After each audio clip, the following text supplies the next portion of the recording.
Merci beaucoup. Monsieur Lopez-Ligori pour le groupe Rassemblement national. Merci Monsieur le Président, merci Madame, Monsieur le rapporteur. 2 millions, c'est le nombre de logements qu'il manque aujourd'hui pour que l'ensemble des Français aient un toit. Une demande supérieure à l'offre et des prix du foncier exorbitants. Les ménages français souffrent. Inflation, augmentation des Airbnb, investissements étrangers. Les causes de cette crise sont variées, mais surtout, ce sont des lubies d'une écologie punitive qui risquent de mettre tous les Français à la rue, enfin de nombreux Français à la rue. L'insensé objectif zéro artificialisation nette augmente les prix du foncier et limite les constructions. Pire, avec la loi climat et résilience, ce sont plus de 7 millions de logements qui vont être déclassés. Dans ce contexte où les Français peinent à trouver un logement, on comprend difficilement la logique.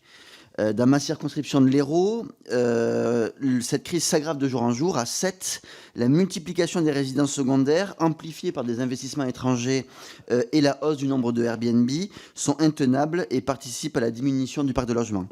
Résultat, vous avez eu 50% d'augmentation du foncier à 7 en 5 ans.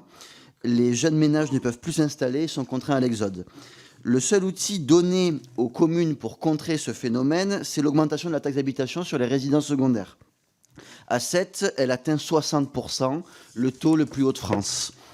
Mais la fiscalité, ce n'est pas un levier qui permettra de débloquer de nouveaux logements, puisque la taxation des résidences secondaires n'aura qu'un effet, le recours aux Airbnb par les propriétaires pour régler cette augmentation de la taxe foncière.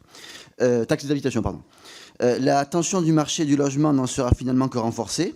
Et donc, il faut voir un peu plus loin que le petit bout de la lorgnette fiscale et agir directement sur les racines de cette crise.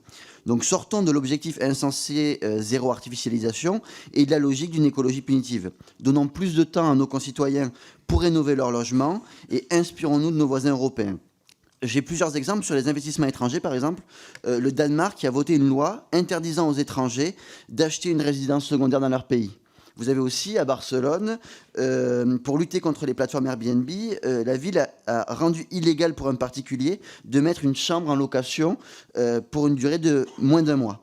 Donc ma question est simple, est-ce que ces mesures qui ont fait leurs preuves peuvent être transposables en France? Merci.